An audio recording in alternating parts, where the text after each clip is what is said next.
How to let go of toxic family members. Yes. So those are some of the most difficult situations.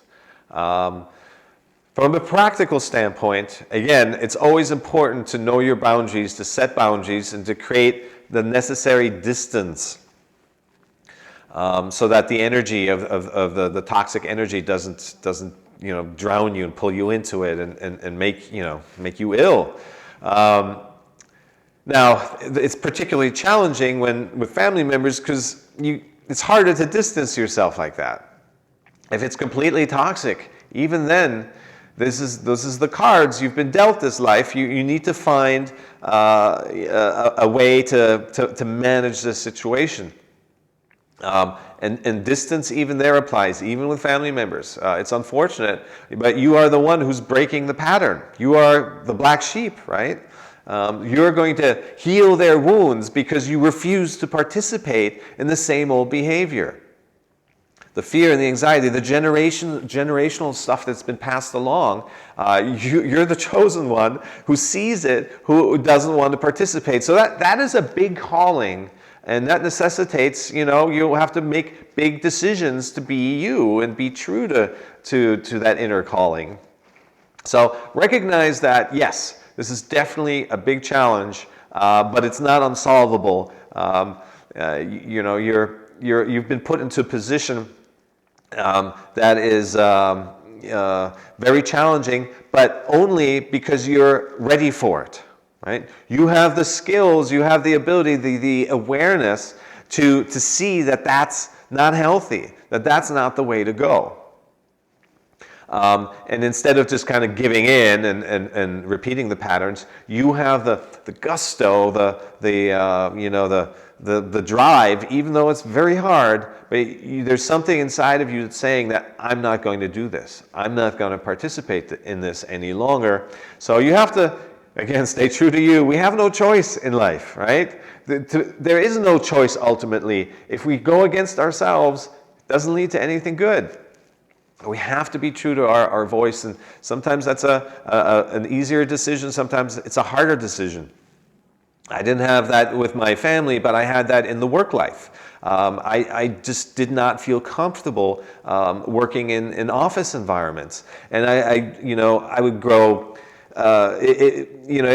It wasn't conducive to my happiness for a variety of reasons, but I didn't understand that in the beginning. I thought, what is wrong with me that I can't keep a job?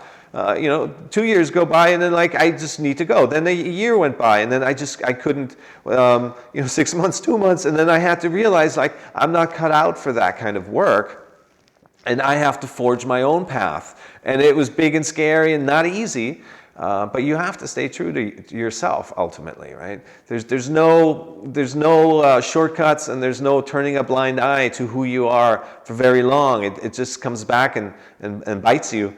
And then life will force you.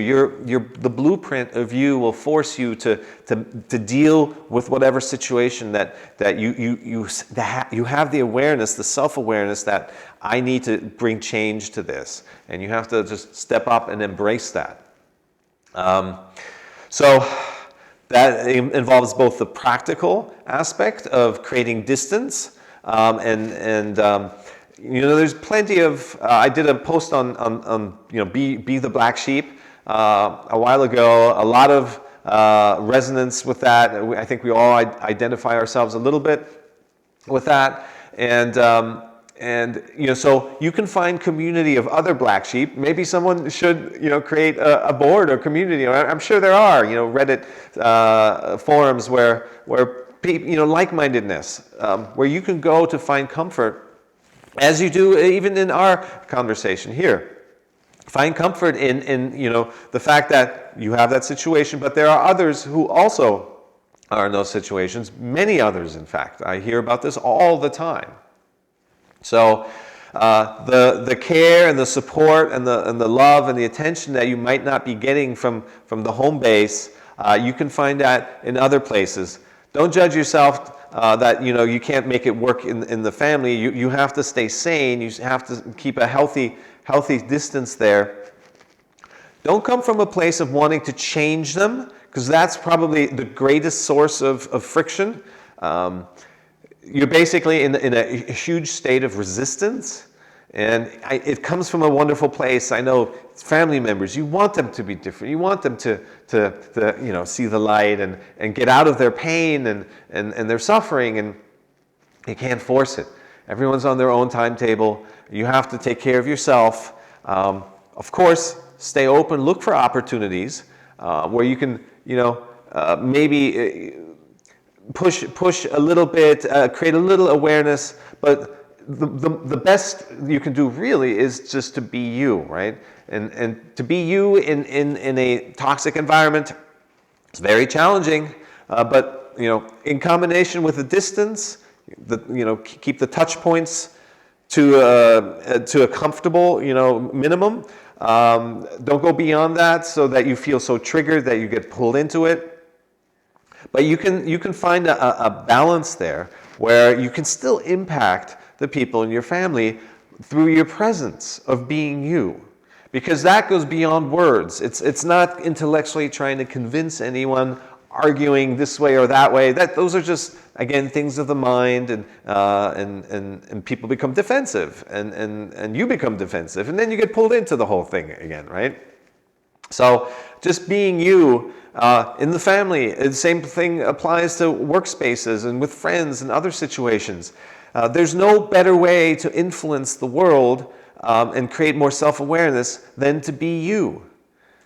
As long as you incorporate that for yourself, you're really doing the best you can.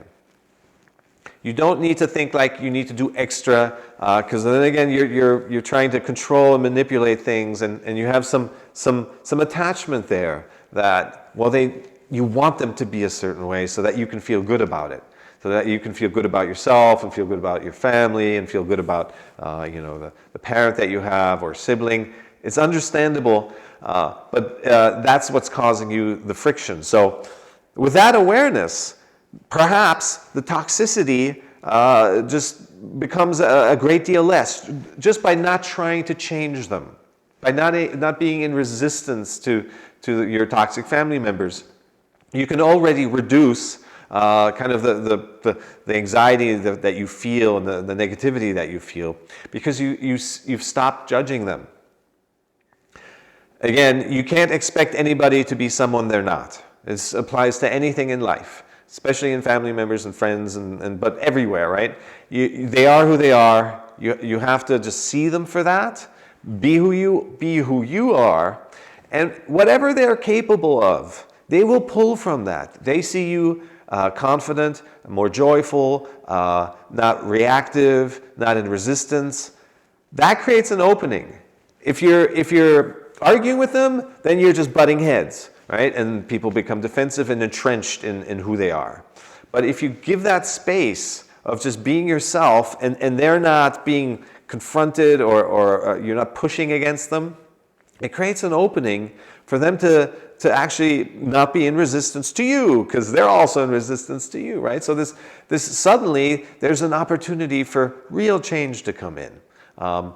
You can't expect it. Again, mind expectations. But it has an impact. It can have an unbelievable impact, whether it happens right away or in the long term. It's not your concern. Your primary concern is to be you.